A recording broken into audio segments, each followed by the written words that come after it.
Go away, you useless wife who can't even do chores. I sat on the floor, feeling small and insulted, while my mother-in-law stared at me angrily. We don't need you. You always look sad. You're just a burden. My sister-in-law, who never helps at home, said mean things. Wait a second, Morris. Your mom and sister are being too mean. I tried to say, but before I could finish, even my husband Mauricio looked disappointed in me. My mom and sister are right. I don't need a wife who can't do chores and work. I have a young girl who helps part-time and is much better. Pack your things and leave, Mauricio said firmly. All three of them kept saying hurtful things, calling me a bad wife. I clenched my fists, feeling angry. After using me all this time, how could they be so mean? Just you wait. I'll make sure you all get what's coming to you. But I looked at the three of them and said without changing my expression, fine, I'll leave.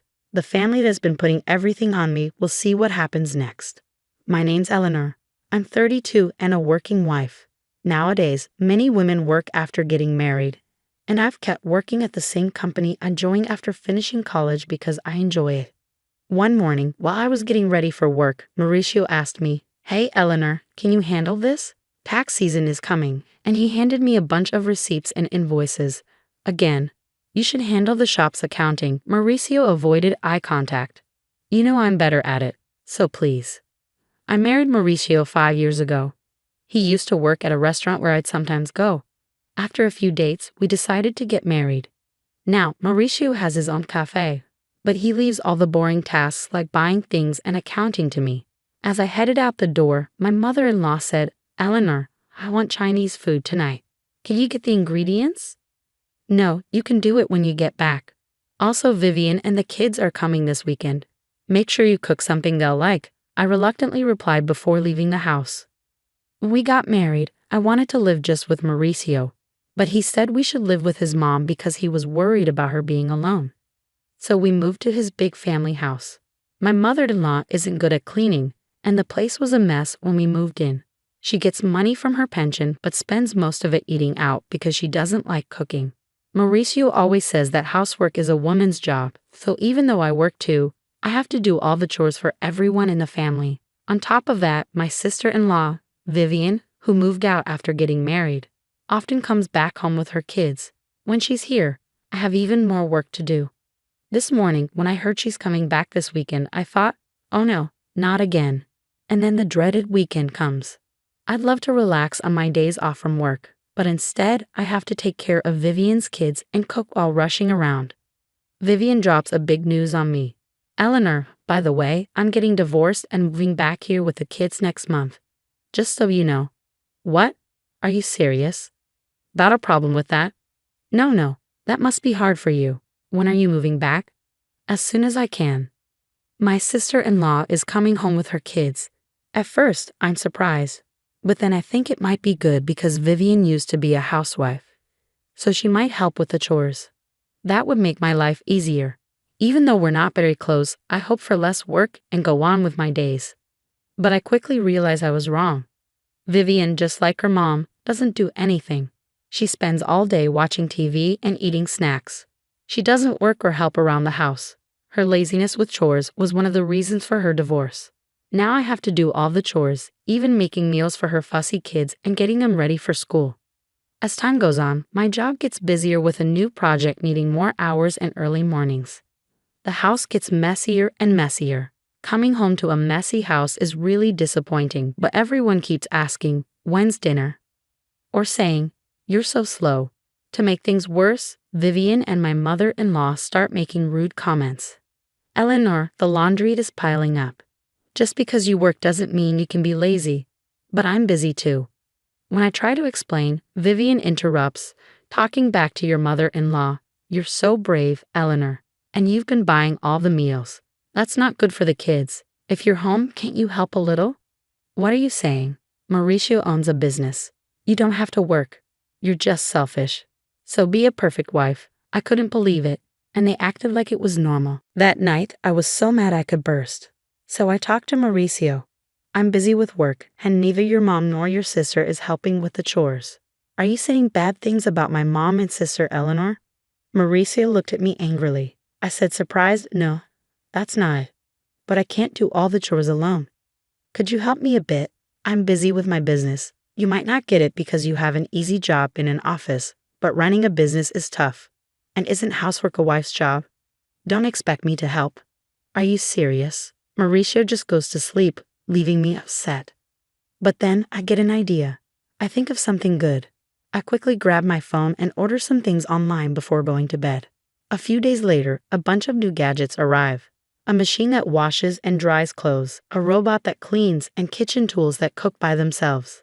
If no one's going to help me, I'll use these gadgets to make my chores easier. While the delivery guys bring in the new washer, my mother-in-law and sister-in-law arrive. You bought a new washer without asking. The old one still works. But it's old, and this will make laundry faster and easier, I argue. What's all this? A cleaning robot and cooking gadgets. Eleanor, come here. They call me to the living room, where they're sitting on the sofa, and I'm told to sit on the floor. Mauricio is there too, sitting with his mom, looking pleased. What's happening? I ask. My mother-in-law yells. What do you mean? What's happening? You spent all this money on lazy gadgets with the household money.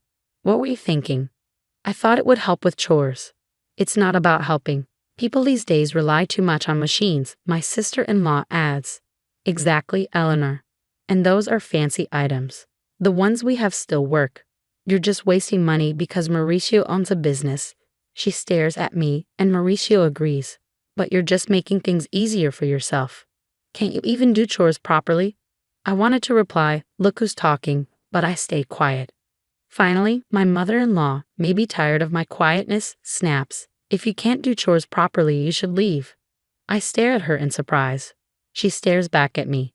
We don't need you. Mauricio and I can manage without you. You always seem tired and unhappy. You're just a burden. My sister-in-law says like she's had enough. Hold on, Mauricio. Your mom and sister are being too mean. When I look to Mauricio for support, he looks down at me and says, they're right. I don't need a wife who can't handle chores. I look at Mauricio in shock, but he just smirks. I'm a business owner and I can spend my money however I want. I don't need a wife who spends it to make her life easier. Why would you say that? And I've been getting along with a young part-time helper. She's pretty, unlike you. Pack your things and go. Shocked by Mauricio's words, all three start criticizing me, saying I'm a bad wife. I clench my fists in anger. After using me for so long, they say this to me. Just you wait. I'll make you sorry, but I stayed calm and said, okay, I'll go. Good will be better without you, my mother-in-law said meanly, and I quietly stood up and put something on the table. Mauricio, let's get divorced. It was a form for divorce that I had prepared earlier. Tired of everything. Okay, I'll sign it. But don't regret it later. Mauricio signed the papers, and I packed my bags and moved to a temporary apartment the same day. No one said goodbye to me. I handed in the divorce papers at City Hall and rented a new place. At the same time, I accepted a promotion at work that I had been turning down because of housework, and I became a department head. I was able to move forward in my career, which I had almost given up on, and I focused more and more on my job. Happy that nobody was there to hold me back, I felt relieved about a week after leaving. My ex-mother-in-law started calling, but I was busy and didn't want to talk to someone who had called me worthless. I kept ignoring her calls.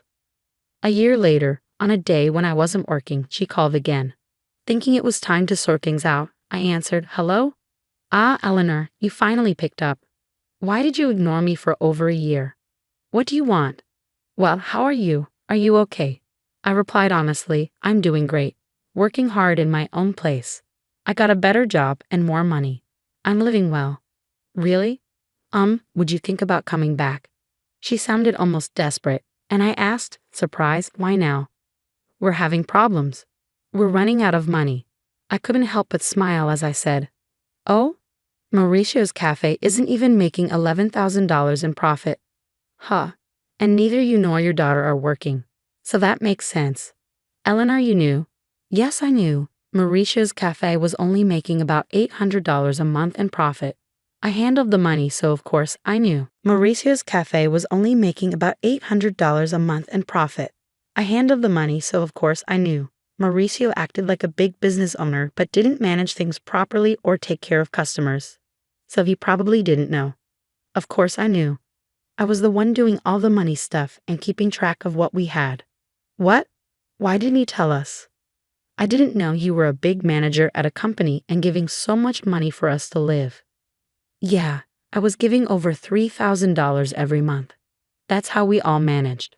I was adding my money to help because I knew Mauricio's shop wasn't making much. Maybe Mauricio realized he couldn't handle things without my money after I left. Please, Eleanor, come back. Oh, by the way, what happened to Mauricio's shop? Ignoring my ex-mother-in-law's request, I asked, is Mauricio's shop closing next month? Even the part-time helper left him. It's not surprising with such bad management, he can't run a business. And he's too proud to do what he needs to do. No woman would want to be with a man like that. I laughed, and my ex-mother-in-law didn't know what to say. Can we finish? I'm busy, she quickly said. Also, the house has been a mess since you left. She said the house was a mess because no one was cleaning. The house was messy. Nobody was cooking, so they had to buy meals, and they couldn't even buy a new washing machine. It would have been nice if you left those machines, ex-mother-in-law says. What are you saying? Those lazy machines? And why can't I take what I paid for? I shouldn't have said that, but I never thought the house would get like this just because nobody was doing chores, I said, getting a bit annoyed. Isn't it strange that 3 grown-ups can't handle chores? What are your daughter and Mauricio doing? She whispered. Well, Mauricio is sitting at home all day, doing nothing since he found out his shop isn't making money. He said he could spend his money however he wanted because he's a business owner. And Vivian won't work, no matter what I say. She doesn't do chores. And she even asks me for money for herself and her kids. My pension is running out. Really? Your daughter told me she didn't need me because she had you, I said coldly. My ex-mother-in-law tried to be nice again. Please, Eleanor, my pension isn't enough for us anymore. I don't want to go back to that house. Your children are quite the freeloaders, aren't they? She didn't know what to say. As I was about to end the call, she kept talking. Eleanor will change. Please come back. Let's all be happy together again. Sure, be happy with a useless wife, I interrupted, and she struggled with her words but kept begging. I'm sorry for what I said. We're family. Help us. We can't even pay the taxes for the house. We'll have to sell it. I don't have to help you, and I don't want to. Figure it out yourselves. Goodbye from your useless wife. I hung up and blocked her number, ignoring her cries. Sipping my coffee in my tidy apartment, I chuckled. 3 months later, I happened to walk past Mauricio's cafe. It was closed. Even their house was sold. According to a neighbor I met, they sold the house and moved to a small apartment nearby. They caused trouble in the neighborhood, always fighting and making a mess. People complained a lot. They could have worked hard and taken care of their home. But they didn't, which wasn't surprising. I looked at their old house and walked away. Since then, I've focused on my work. Recently, a nice colleague told me he liked me, saying, I love how you work so hard. Let's date and maybe get married. I think my next marriage isn't far off, and this time, I'm excited to find happiness.